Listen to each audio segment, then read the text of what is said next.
ES6 modules provide a standardized way to organize and structure JavaScript code in separate files. They enable developers to create reusable modules and encapsulate functionality within them, promoting code maintainability, readability, and reusability. If you've ever worked with the more modern JavaScript frameworks like React or Angular, then you've probably worked with ES6 modules before. ES6 modules provide two new keywords, export and import. These both do what you would expect. Export allows you to export functionality, making it available to other parts of your code base, while import allows you to import functionality into specific files within your code base. Let's look at an example. Let's first create a bit of logic that takes a string value and logs it to the screen.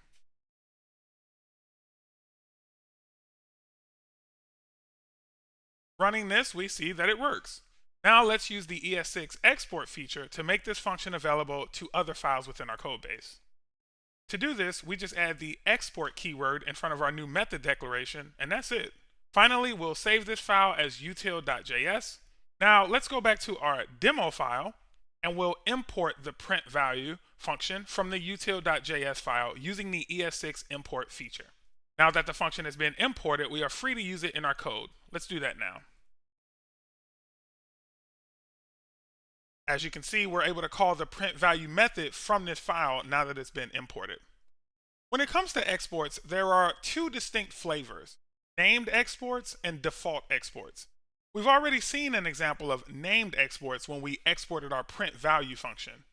When importing named exports, they are provided within curly brackets, and you're allowed to add as many as you want, as long as they're separated by commas.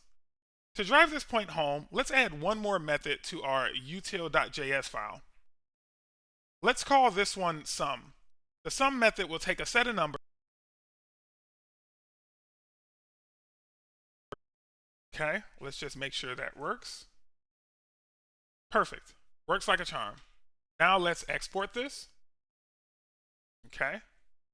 And let's get it added to our demo file.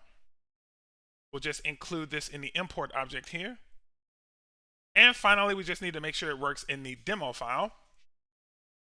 We'll log that out. And perfect. So now we're able to use either one of these methods, and they both do exactly what we'd expect. Now let's go over the second flavor of exports, the default export.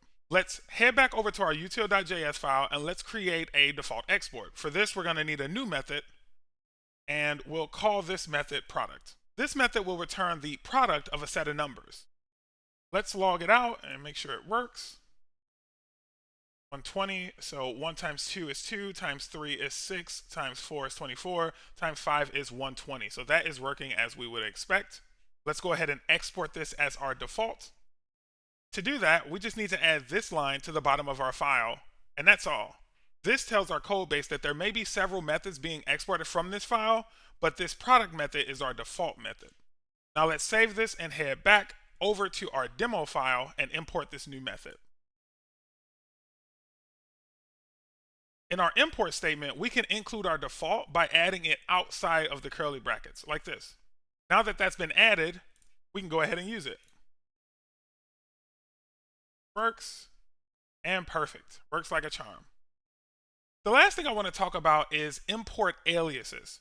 When you use the as keyword in an import statement, it allows you to import a named export from a module and give it an alias or a different name in the importing module. This is particularly useful when the name of the exported entity in the module you are importing clashes with a name that's already in use in your current module, or when you want to use a shorter or more descriptive name for the imported entity. For example, if we felt the name print value was too long, we could add an alias for it. Let's call it logval instead. Now all we need to do is update all of our references from print value to logval. Otherwise we get an error. So an example of the error that we get, print value is not defined, but if we update all of those print value references to logval and run this, we can see now it again works as expected. ES6 modules are now widely supported in modern browsers and Node.js environments. They offer a standardized way to organize and structure your code, replacing previous module systems like CommonJS and AMD. In summary, ES6 modules provide a powerful mechanism for creating reusable and maintainable code in JavaScript applications. They help developers manage dependencies, encapsulate functionality, and improve code organization and readability.